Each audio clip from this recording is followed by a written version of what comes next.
નમસ્કાર, આપ જોઈ રહ્યા છો પ્લેગ્રાઉન્ડ ધ સ્પોર્ટ્સ શો ને હું છું જય શર્મા. ભારત અને ઓસ્ટ્રેલિયાની એક રોમાંચક મેચ જોવા મળી. ભારતનો ભવ્ય વિજય તો કમબેક વિરાટના લાગ્યા નારા. તો સાથે જ ઓસ્ટ્રેલિયાને હરાવીને ભારતે ફાઇનલમાં સ્થાન મેળવી લીધું છે. કેવી હતી ઓસ્ટ્રેલિયા અને ભારતની મેચ અને સાથે જ આજની મેચના શું છે હાથ, આ તમામ મુદ્દા પર ચર્ચા કરીશું ને આ તમામ મુદ્દા પર ચર્ચા કરવા માટે આપણી સાથે જોડાયા છે સ્પોર્ટ્સ એક્સપર્ટ અશોક મિસ્ત્રી. અશોકભાઈ, આપનું પ્લેગ્રાઉન્ડ ધ સ્પોર્ટ્સ શોમાં હાર્દિક સ્વાગત છે. Thank you so much. તો ભારત અને ઓસ્ટ્રેલિયાની રોમાંચક મેચ, કમબેક વિરાટ, આ તમામ પાસા પર વાત કરીશું, પરંતુ પહેલા જોઈએ ખાસ રિપોર્ટ. એક તરફ ગાંધીનગર ગિફ્ટ સિટીમાં 2 દિવસનું Bharat Australia sports excellence forum ચાલી રહ્યું છે. ત્યારે ગઈકાલે ભારત ઓસ્ટ્રેલિયાને ચેમ્પિયન્સ ટ્રોફીની પ્રથમ સેમીફાઇનલમાં કારમી હાર આપી તેનો ઉલ્લેખ આજે આ ફોરમમાં ઓસ્ટ્રેલિયન હાઈ કમિશનર ફિલિપ ગ્રીને તેના ઉદ્બોધનમાં કર્યો હતો. પ્રથમ સેમીફાઇનલ જોરદાર રહી, દમદાર બોલિંગ રહી, શાનદાર બોલિંગ રહી. વિરાટ કોહલી ફરી એકવાર મોટી મેચનો ખેલાડી પુરવાર થયો. ભારતના મોહમ્મદ શમીના નેતૃત્વમાં બોલિંગ આક્રમણે ઓસ્ટ્રેલિયાને માત્ર 264માં જ ઓલ આઉટ કરી દીધું અને ત્યારબાદ 265ના લક્ષ્યને ચેસ કરતા ભારતે કુલ 30 રને ગિલ અને 43 રને રોહિતને ગુમાવ્યા બાદ દિગ્ગજ વિરાટ કોહલી અને શ્રેયસ આયરે બાજી સંભાળી. મુશ્કેલ પીચ પર વિરાટે શ્રેયસ સાથે 91 રનની, તો અક્ષર પટેલ સાથે 44 રનની અને રાહુલ સાથે 47 રનની ભાગીદારી બનાવી પોતાના 84 રન સાથે ટીમને જીતની બિલકુલ નજીક લાવી દીધા અને 11 બોલ બાકી હતા ત્યારે 4 વિકેટે વિજય મેળવી ભારતને ત્રીજી વાર ચેમ્પિયન્સ ટ્રોફીની ફાઇનલમાં પ્રવેશ અપાવી દીધો હતો. Player of the match Virat Kohli બન્યો. તો વિરાટ કોહલીએ બેટિંગ દરમિયાન સ્ટ્રાઇકને રોટેટ કરીને ઓસ્ટ્રેલિયાના બોલર્સ અને ફિલ્ડર્સને પરેશાન કરી મૂક્યા હતા. આ જીત સાથે ભારતે 2023માં વર્લ્ડ કપ ફાઇનલની હારનો હિસાબ ચૂકતે કર્યો હતો. તો ચેમ્પિયન્સ ટ્રોફી અને ભારત અને ઓસ્ટ્રેલિયા વચ્ચેની રોમાંચક મેચ. અશુભાઈ, આપણે અગાઉ પણ વાત કરી હતી કે ચેમ્પિયન્સ ટ્રોફીમાં રોમાંચ જોવા ન મળ્યો, પરંતુ ભારત અને ઓસ્ટ્રેલિયાની આ જે મેચ રમાઈ તેમાં રોમાંચ ખૂબ જોવા મળ્યો. સાથે જ ઓસ્ટ્રેલિયાને ચેમ્પિયન્સ ટ્રોફીમાં હારનો સામનો કરવો પડે અને ઇન્ડિયાએ હાર આપીને ચેમ્પિયન્સ ટ્રોફીની બહાર કરી નાખ્યું ઓસ્ટ્રેલિયાને. કેવો રોમાંચ અને કેવો ઉમળકો?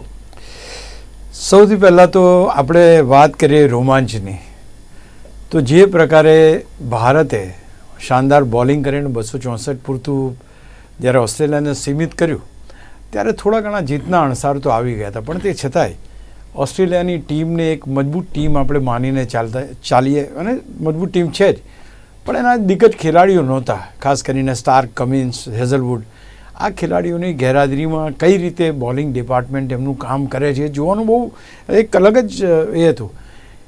જે રીતે એમનો સ્કોર થયો ને પછી જ્યારે આપણે ચેસ માસ્ટર, આમે ભારતની ટીમ ચેસ માસ્ટર ગણાય છે. કોઈ પણ ટીમનો સ્કોર હોય એ સ્કોર ચેસ કરવામાં ભારત માહિર છે અને એમાં ચેમ્પિયન ચેસ જે માસ્ટર ગણી શકાય જેને ચેસ કરવાના એ વિરાટ કોહલી જ્યારે મેદાન ઉપર હોય, એ જબરજસ્ત રમતા હોય ત્યારે જે કોઈ શક્યતાઓ છે બધા પરિણામોમાં તબદીલ થતી હોય છે. એટલે ખાસ કરીને અહીંયા આગળ જોવા જઈએ તો 264 રનમાં ઓલ આઉટ થયું, કારણ કે ઓસ્ટ્રેલિયાને જીતવું હોત ભારતની સામે તો એમણે કમસે કમ 350 ઉપરનો સ્કોર મૂકવો પડે, કારણ કે 300 જો એ સ્કોર મૂકો તો જ ભારતની ટીમ પર કોઈ દબાણ આવે. અહીં આગળ તમારી પાસે પર ઓવર બનાવવાના રન એટલા નહોતા કે જેથી કરીને ભારતીય બેટર્સ ઉપર કોઈ જાતનું દબાણ આવે કે પર ઓવર આટલા રન જોઈએ છે, એવું પ્રેશર હતું નહીં, ટુ બી વેરી પ્રેસાઇઝ. અને જે રીતે ભારતના ખેલાડીઓને ખાસ કરીને રોહિત શર્મા અને ગિલ આપણે જાણીએ છીએ કે રોહિત શર્મા આવીને તરત છગ્ગાવાળી જ કરે છે, ચોગ્ગાવાળી જ કરે, તો I think we were in a very comfortable position for the whole match. અને એ શ્રેય જાય છે ભારતની બોલિંગને, કારણ કે એ જો ભારતે 264ને બદલે 300 રન કરવા દીધા હોત તો ભારતનું પ્રેશર અલગ હોત. 2 ઓવર મેડન જાય તો તરત ત્યાંથી તકલીફ પડી જાય, રન રેટ વધી જાય, પર ઓવર કરવાનો રિક્વાયર્ડ રન રેટ વધી જાય. એ શક્યતાઓ કાલે જોવા ના મળી. બહુ જ પ્લાન્ડ, બહુ જ કામ, કુલ, કોઈ જાતની ઉતાવળ વિના, કોઈ જાતના રેશ શોટ વિના ભારતે વિજય નિશ્ચિત કર્યો. અને કેમ એ શક્ય બન્યું?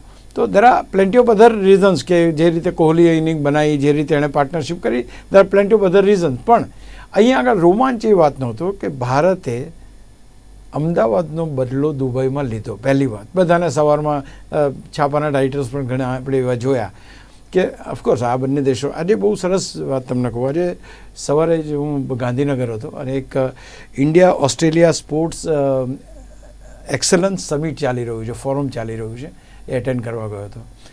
તો ભારતમાં ઓસ્ટ્રેલિયાના હાઈ કમિશન જે છે એ આજે પહેલાં લેક્ચર કરવા માટે ઊભા થયા.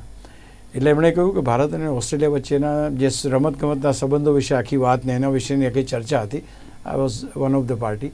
તો એમણે કહ્યું કે ભાઈ આઈ વિલ નોટ ટેલ કે કેવું ભારત અને ઓસ્ટ્રેલિયા વચ્ચેની રમતો હોય છે, કારણ કે તમે અને મેં બંને હમણાં જ આપણે ગઈકાલે જોયું કે કઈ ટીમ જીતી છે. હું કઈ ટીમ જીતી છે એ પણ નહીં કહું, બટ એવા ટાઇટ રિલેશન અથવા તો એવા રોમાંચક રિલેશન્સ એ ભારત અને ઓસ્ટ્રેલિયાના રમતગમત ક્ષેત્રે છે. That was he has mention. તો કહેવાનું તાત્પર્ય છે કે દરેકે દરેક વ્યક્તિ, ચાહે ભારતનો હોય કે ઓસ્ટ્રેલિયાનો, ચાહે હાઈ કમિશન હોય કે પછી કોઈ સામાન્ય માણસ, ભારત અને ઓસ્ટ્રેલિયાના પરિણામની એ ચર્ચા કરતો જોવા મળ્યો. આઈ થિંક આ જે ગ્રેવિટી છે, આ વિષયની ગ્રેવિટી એ બતાવે છે કે આ રોમાંચક કેટલી રોમાંચક આ મેચ હતી. તો હું માનું છું કે યસ, સ્ટીવ સ્મિથે બહુ સરસ કહ્યું કે ભાઈ they have done well in all departments, they have outplayed us. એટલે કે અમારા કરતાં બધી જ રીતે લોકો ચડિયાતા પુરવાર થયા. બોલિંગ હોય, બેટિંગ હોય, ફિલ્ડિંગ હોય, કેપ્ટનશીપ હોય, ચેન્જીસ કર્યા, ફિલ્ડિંગ ચેન્જીસ હોય, એ હોય કાં બોલિંગ ચેન્જીસ હોય, તો everything I think we have done a great thing yesterday. અને હું માનું છું કે જેટલા ક્રિકેટ ચાહકોએ ભારતના, કે જેમણે અહીંયા અમદાવાદના સ્ટેડિયમ પર જ્યારે પેટ કમિન્સે એમ કહ્યું કે અમે 1,20,000 કે 25,000 જે કોઈ પ્રેક્ષકો છે એને ખામોશ રાખીશું, કોઈને ગમ્યું નહોતું. હું પત્રકાર પરિષદમાં બેઠો તો મને નહોતું ગમ્યું, પણ ક્યાંક એ વસ્તુ આપણે ત્યાં કરી શક્યા કે જે કોઈ ઓસ્ટ્રેલિયન ફેન્સ હતા એમને ગઈકાલે કહ્યું કે ભાઈ આ ક્રિકેટ છે, તે દિવસ તમારો હતો તો આ દિવસ અમારો છે. અશોકભાઈ, અને ખાસ કરીને જો વાત કરવામાં આવે તો વિરાટ કોહલી એક વિશાળ વ્યક્તિત્વ, એક મેચ વિનર, એક ચેસ માસ્ટર અને અઢળકવાર મેન ઓફ ધ મેચના ખિતાબ, કેવી રીતે આ ખેલાડીને વર્ણવી શકાય? સી, તમારી પાસે જાદુ કોઈ થતું હોય ને, તમારી પાસે કોઈ વ્યક્તિ હોય કે કંઈક અલગ જ બતાવતો હોય. આઈ થિંક વિરાટ કોહલી એક એવું વ્યક્તિત્વ છે કે જેને ક્રિકેટમાં તો એને એ ગણે છે, એની સ્ટાઇલ તમે લઈ લો, એનું રમવાનું પ્લેઇંગ સ્ટાઇલ લઈ લો, મેદાન ઉપર હોય ત્યારે લઈ લો, ઓફ ધ ફિલ્ડ લઈ લો, ઓન ધ ફિલ્ડ લઈ લો, સોશિયલ મીડિયા ઉપર લઈ લો કે બાકી કોઈ પણ જગ્યાએ, everywhere the Virat Kohli is there in discussion. A run કરે તો પણ ડિસ્કશન, એ રન ના કરે તો પણ ડિસ્કશન. 2 સદી 3 સદી માંડ ફટકારી હોય એ 82 સદીવાળાને એમ બી કહે કે વિરાટ કોહલી બરાબર રમતો નથી અને ટીમમાંથી પડતો મૂકો. આવા પણ સજેશન એ વખતે આવ્યા છે. તો ક્યાંક ને ક્યાંક આટલું ક્રિટિસિઝમ હોવા છતાં, બેડ ફોર્મમાં જજુમતો હોવા છતાં, આ ખેલાડી આટલું શાંતિથી, આટલું પીસફુલ, જેમ એણે T20 વર્લ્ડ કપ રમાડ્યો, ફાઇનલની અંદર જીતાડ્યો આપણને, તમને ખબર 72 રન એણે માર્યા, કોઈ જાતની જ્યારે હમણાં પાકિસ્તાન સામે હતું તો સેન્ચુરી મારી દીધી. એનો કેપ્ટન ગાંગો થઈ ગયો બિચારો. એ કહે છે કે આ માણસ શું કરે છે, કહે છે આખા દુનિયા સાથે ફોર્મમાં નથી હોતો, અમારી સાથે જ્યારે રમે ત્યારે સેન્ચુરી મારી દે છે આ વિરાટ કોહલી. અચ્છા, એ પત્યું. ઓસ્ટ્રેલિયાની સામે પથ્થરની જેમ, ખડકની જેમ ઊભો રહી ગયો. કોણ? તો કે વિરાટ કોહલી. ICC ટ્રોફીઝની અંદર 1000 રન એણે બનાવ્યા ICCની મેચોમાં, એ વિરાટ કોહલી. 82 સેન્ચુરી મારી છે તો જોયું આપણે, એ પણ વિરાટ કોહલી. 51-52 એની વન ડે સદી છે, એ પણ કેટલા રેકોર્ડ્સ એના નામે છે. વિવેન રિચાર્ડ્સે બહુ સરસ વાત કરી છે. એણે કહ્યું કે બહુ ઓછા ખેલાડીઓ હોય છે કે જે વિરાટ કોહલી જેવા હોય છે કે ખરાબ ફોર્મમાં ચાલતા હોવા છતાં એ ફોર્મમાં આવવાની શક્તિ ધરાવતા હોય છે. એ ડિટર્મિનેશન, એ ડેડિકેશન, એ ડિસિપ્લિન, તો આ એક જ માણસની છે અને એનું નામ છે વિરાટ કોહલી. એટલે વિરાટ કોહલી પાસે શીખવાનું એ જ છે બધું, કે કઈ રીતે તમારો પીરિયડ ખરાબ ચાલતો હોય તો just go on doing the things, but day will come. આજે આ બધી વસ્તુ નહીં, કારણ કે જે યુવા ક્રિકેટર્સ રમી રહ્યા છે, જોઈ રહ્યા છે આપણા કાર્યક્રમમાં, અથવા તો વિરાટ કોહલીને જે રીતે રમતા જોઈ રહ્યા છે, તમે વિચાર કરો, આજ વિરાટ કોહલી ઓસ્ટ્રેલિયા સામે ફેલ ગયો, સેન્ચુરી મારી પણ ત્યાર પછી ફેલ ગયો. ચારે બાજુથી બૂમ થવા માંડી કે ચાલતો નથી, આમ નથી, નવા ખેલાડીઓ લાઇનમાં છે, ઘણી બધી ચર્ચા થઈ. અને આજે એને બધા પૂછે છે. તો કહેવાનું તાત્પર્ય છે કે કીપિંગ કૂલ, અને એ રીતે તમે આગળ વધો, અને આ રીતે મેચને એની પાર્ટનરશિપની તમે વાત કરો. આજે સૌથી સિનિયર જે ખેલાડીઓ એની જે સૌથી મહત્ત્વની ભૂમિકા શું છે કોઈ ટીમ માટે, તો મારી દ્રષ્ટિએ એ છે કે how you build a partnership with other players. એ ચાહે અક્ષર સાથેની હોય કે ચાહે શ્રેયસ અય્યર સાથેની હોય. 91 રનની પાર્ટનરશિપ શ્રેયસ અય્યર સામે, 44 રનની વિરાટ અને અક્ષર, અને રાહુલ અને વિરાટની 47 રન. તો આ પાર્ટનરશિપ કોણ કરી શકે? એ જ ખેલાડી કરી શકે કે જે પોતે એક એન્કરની જેમ, એક પાયાના પથ્થરની જેમ, મજબૂત ખડકની જેમ ઊભો છે અને સામે વિકેટો પડે છે, પણ એ છતાં જે કોઈ નવો બેટ્સમેન આવે એની સાથે એ તાલમેલ મિલાવીને ચાલવું અને રન્સ બનાવવા. યુ વિલ નોટ બિલીવ કે ગઈકાલે સૌથી વધારે ઓસ્ટ્રેલિયાની ચિંતા થઈ એ ચોગ્ગા છગ્ગાની નથી. એને ચિંતા થઈ 2 રન ને 1 રન ને 2 રનની. દોડીને 2 રન લીધા છે એ લોકોએ. ચોગ્ગા છગ્ગા તો મહેનત થઈ જાય, દોડીને રન લે કેવી રીતે મેનેજ કરો? તમે આમ પ્લેસ પુશ કર્યો, તમે ડીપમાં ફિલ્ડર ઉપર રાખે છે, 2 રન ત્યાંથી લઈ જાય છે. સામે ફિલ્ડર છે એની સામેથી 1 રન લઈ જાય છે. તો આ જે છે એ always he has maintain the pressure on the fielders. Fielders એકદમ બિચારા ટેન્શનમાં રહેતા હતા કે મારી પાસે બોલ આવશે તો આવ્યા. મેક્સવેલે કેચ કોયો પણ કરો, પણ કહેવાનું તાત્પર્ય છે કે that is called Virat Kohli. કેવી રીતે ઇનિંગ બનાવવી, કેવી રીતે પાર્ટનરશિપ બનાવવી, કેવી રીતે ટીમને જીતાડવી, કેવી રીતે ચેસ કરીને જીતાડવી. I think all in one. અશોકભાઈ, ઓસ્ટ્રેલિયાની હવે વાત કરીએ તો ઓસ્ટ્રેલિયાની ઇનિંગ્સ સ્ટેબલાઇઝ થઈ અને ત્યારે અચાનક સ્ટીવ સ્મિથનું આઉટ થઈ જવું આ મેચનો ટર્નિંગ પોઈન્ટ કહી શકાય? એબ્સોલ્યુટલી. એટલા માટે કે જેમ ભારત માટે વિરાટ કોહલીની આપણે વાત કરીએ છીએ એ પ્રમાણે ઓસ્ટ્રેલિયામાં સ્ટીવ સ્મિથની થાય એમાં કોઈ બેમત નથી. એની બેટ્સમેન તરીકેની ક્ષમતા, વિકેટ પર ટકવાની ક્ષમતા, પાર્ટનરશિપ બનાવવાની ક્ષમતા, કોઈ પણ જાતની બોલિંગને રમવાની ક્ષમતા અદ્ભુત. Thus no way we can say કે વે. અહીંયા જ્યારે એની વિકેટ પડી તે વખતે બિલકુલ એક કોન્સોલિડેટ થઈ રહ્યું હતું કે ભાઈ ચલો આ બંને જણા છે. સ્મિથને હેડની 50ની પાર્ટનરશિપ હતી, પછી સ્મિથ લાબુશનની 56 રનની પાર્ટનરશિપ હતી. તો ક્યાંક એમ હતું કે આ સ્મિથ ઊભો રહેશે અને સામેના છેડે પાર્ટનરશિપ બનતી રહેશે. પણ એની જે ક્રુશિયલ વિકેટ લીધી એ ક્રુશિયલ વિકેટ ક્યાંક ને ક્યાંક તમારા માટે બહુ મહત્ત્વની સાબિત થઈ અને એ મોહમ્મદ શમીએ એને બોલ્ડ કર્યો. તો આ જે પર્ટિક્યુલર વિકેટ એની પડ્યા પછી જે અગેન હું કહું છું ને કે વિરાટ વ્યક્તિત્વ ધરાવતો બેટ્સમેન કોણ કહેવાય? જેની વિચક્ષણ બુદ્ધિ છે. He knows what is required on the field. તો સ્ટીવ સ્મિથ ઓસ્ટ્રેલિયામાં અને વિરાટ કોહલી ભારતમાં. એ કોઈ આડાવડા શોટ ના મારે. ઈ નોઝ કે મારે શું જોઈએ છે. સ્કોરબોર્ડ ઉપર નજર રાખવાની, કેટલા રન જોઈએ છે. સિંગલ્સ ડબલથી કામ થતું હોય તો ચોગ્ગા નહીં મારવાના. તમે આવીને 4 બોલમાં 4 છગ્ગા મારી જાઓ, that may not serve the purpose. તમારી લાંબી ઇનિંગ રમવાનું. એ સ્ટીવ સ્મિથ જ્યારે આઉટ થયો અને એ જે ટાઈમે આઉટ થયો, I think that was wrong. અને એના કારણે ભારતના બોલર હાવી થયા અને ઓસ્ટ્રેલિયાનો સ્કોર 300+ થવા ના દીધો.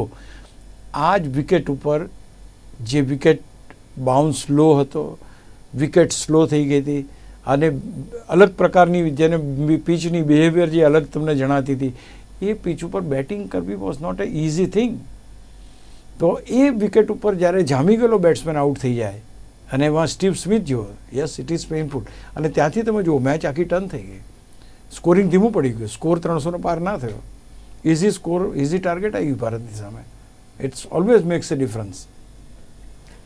અશોકભાઈ, હવે ફરી એકવાર વિરાટની વાત કરીએ તો વિરાટ અને તેની શ્રેયસ સાથેની 91 રનની તેમજ અક્ષર સાથે 44 રનની અને રાહુલ સાથે 47 રનની ભાગીદારી એક છેડો પકડી રાખે છે હંમેશા વિરાટ અને શાનદાર ક્રિકેટ રમે છે વિરાટ. તો આ ક્રિકેટની અંદર પાર્ટનરશિપ કેટલી અગત્યની? સી, તમે નહીં માનો પણ ટેસ્ટ મેચની અંદર તો પાર્ટનરશિપ ઉપર જ મેચો જીતાય. If you are not able to create the partnership તો તમે મેચ જીતી ના શકો. T20માં પાર્ટનરશિપ એટલી જરૂરી નથી. એટલે કે આમ થયું કે એમાં પાર્ટનરશિપ જરૂરી છે, એમાં ઇન્ડિવિડ્યુઅલ પરફોર્મન્સ ઉપર કામ ચાલી જાય. અહીંયા પાર્ટનરશિપ બનાવવી પડે. 50 ઓવરની મેચ છે. તમે 10 ઓવર્સની જ્યારે વાત થઈ ત્યારે તમે રમવા આવ્યા છો. તમારી પાસે 40 ઓવર બીજી પડી છે કે જેની અંદર તમારે રન બનાવવા. એ જો તમારી પાસે ડિટર્મિનેશન ના હોય, એ કોઈ સ્પિન થશે, કોઈ લો રહેશે, કોઈ ટર્ન થશે, કોઈ અંદર આવશે, કોઈ બહાર જશે, કોઈ કેચ ઉછળશે. આ બધી જ પરિસ્થિતિઓમાં એક શાંત અને સૌમ્ય રીતે તમારે રમવાનું છે. સી, ધૈર્ય અહીંયા બહુ મોટી વાત છે. ઘણી એવી ઓવર્સ ગઈ છે કે જેમાં રન્સ નથી બન્યા, પણ દેટ વોઝ રિક્વાયર્ડ, ઓકે. પણ એ જે વસ્તુ કરવી, એક સારા બેટ્સમેનની એ જ નિશાની છે. પરિસ્થિતિ કઈ રીતે પોતાના ફેવરમાં આવે એ પ્રયત્ન કરવા. રોહિત શર્મા એ શરૂઆત અલગ, એની અલગ જ સ્ટાઇલ ઓફ પ્લેઇંગ છે. But Virat Kohli in middle મારી દ્રષ્ટિએ જ્યારે જ્યારે ચેઝ કરવાની વાત આવે ત્યારે વિરાટ કોહલી ઓલવેઝ પિવોટલ જ હોય એનું કામકાજ. એ ઊભો જ રહી જાય અને પાર્ટનરશિપ બનાવે. 3 પાર્ટનરશિપ 3 છે, 91 રનની પાર્ટનરશિપ, 44 ને 47 રનની પાર્ટનરશિપ. પછી ભલે નો ડાઉટ હાર્દિક પંડ્યાએ છગ્ગા માર્યા, સૌથી લાંબો છગ્ગો માર્યો, ઓલ હેડ્સ ઓફ. કમ્ફર્ટ ઝોનમાં જ હતા, Bharat was in comfort zone. કોઈ એ આઉટ થયો, વિરાટ કોહલી આઉટ થયો ત્યારે કોઈ એવી જરૂર નહોતું કે ભાઈ એક ઓવરમાં આપણે આટલા બધા રન જોઈએ છે. ના, it was all well within the limits. But આપણે થોડું વહેલા પૂરું કરી શકાય કારણ કે હાર્દિક પંડ્યા એવું રમ્યો. તો અહીંયા આગળ પાર્ટનરશિપ બહુ અગત્યની છે અને હું માનું છું કે પાર્ટનરશિપના કારણે જ લોંગ ફોર્મેટ ગેમ્સ જીતાય છે. લોંગ ફોર્મેટ એટલા માટે કહું છું કે 50-50 ઓવર્સની મેચ પણ હવે લોંગ ફોર્મેટ થઈ ગઈ છે. ટેસ્ટ મેચ જેવી જ છે. અહીંયા તમારી પાસે 10 ઓવર તમને મળે છે, તમારી ભૂલ સુધારવા માટે 10 ઓવર તમને મળે છે, સ્કોર કરવા માટે એટલે એક બોલરને 10 ઓવર નાખવાનો એ હોય છે. તો હું માનું છું કે એ જે આપણે પાર્ટનરશિપની વાત કરી કે લાંબુ રમવાની વાત, એ ત્યારે જ બને કે જ્યારે તમારી પાસે પ્લેસિંગ કરવાની ક્ષમતા હોય, તમે ફિલ્ડને બરાબર જાણતા હો, કયો ખેલાડી ક્યાં ઊભો છે એ તમે જાણ. લાસ્ટ પાકિસ્તાન સામેની મેચમાં એણે ચોગ્ગો માર્યો તમે જુઓ. એણે જ્યારે ચોગ્ગો માર્યો કોઈ વ્યક્તિ હલી પણ ના શક્યો એની જગ્યાએથી, બિકોઝ એનો ટાઈમિંગ એટલો પરફેક્ટ હતો કે 2 ખેલાડીનો વચ્ચેથી ચોગ્ગો ગયો અને કોઈ એને અડી શક્યું નહીં. જોતા રહી ગયા બધા કે આ ચોગ્ગો ગયો. That is called a batsman of a repute. That's called a batsman of a caliber of Virat Kohli. તો માનું છું કે પાર્ટનરશિપ બહુ અગત્યની. અને વિરાટ કોહલી જેવો માણસ ઊભો હોય તો સામે તમને અરે સાહેબ દોડાવે તમને રન કરવા માટે, તમે થાકી જાઓ પણ એ ના થાકે, એ પ્રકારનું એનું ફિઝિકલ ફિટનેસ બી છે. જી અશોકભાઈ, હવે ભારતની જીતની વાત કરીએ તો ભારતની જીતમાં અક્ષર, હાર્દિક અને રાહુલની ભૂમિકા કેવી રહી? ભારત બહુ નસીબદાર છે દોસ્ત, કારણ કે શરૂઆતથી તમે જુઓ એક ધુરંધરો ધરખમ ખેલાડીઓ પડ્યા છે. લાઈન લાગેલી છે, એ ખેલાડીઓ ધરખમ છે. તમે કોને ગણો ને કોને ના ગણો. રોહિત શર્મા, શુભમન ગિલ, વિરાટ કોહલી, શ્રેયસ અય્યર, અક્ષર પટેલ, હાર્દિક પંડ્યા, અરે તમે એક રવિન્દ્ર જાડેજા, એક પછી એક ધરખમ બેટર્સ. એટલે શરૂઆતની તમારા 5-6 બેટર્સ જે છે, રોહિત છે, ગિલ છે, વિરાટ છે, શ્રેયસ અય્યર છે અથવા તો રાહુલ છે, આ બધા ખેલાડીઓ છે તે આર ધ માસ્ટર્સ. એટલે એ લોકોની જે રમત છે, એ લોકોની જે છે એ તો છે. હવે મોટા આ બધા ખેલાડીઓની ભૂમિકા બહુ ક્રુશિયલ હોય છે. અક્ષરને તો હવે પ્રમોટ કરે ઉપર એટલે એ સારું રમે જ છે. હવે એના કેપ્ટનને એના ઉપર ભરોસો છે, એના કોચને એના ઉપર ભરોસો છે, એટલે હી ઇઝ બીન પ્રમોટેડ. અહીંયા આગળ આ સ્થાન એ હાર્દિક પંડ્યા લઈ શક્યો હતો, પણ એ કદાચ ક્યાંક કોન્ફિડન્સ મેળવવામાં અથવા તો કોન્ફિડન્સ જીતવામાં is not able to do that. હા, પાછળ પણ એ સારું જ રમે છે. તો મેચ ફિનિશ કરી શકે એવા ખેલાડીઓ તમારી ટીમમાં પડ્યા છે. એ ખેલાડીઓ હાર્દિક પંડ્યા છે, રવિન્દ્ર જાડેજા છે, અક્ષર પટેલ છે. આ બધા ખેલાડીઓ લાઇમલાઇટર નથી કે 100 રન નથી મારવાના, પણ તમારે જ્યારે જરૂર હોય કે આટલા રન કરવાના છે ત્યારે તમને કરીને જીતાડી દે.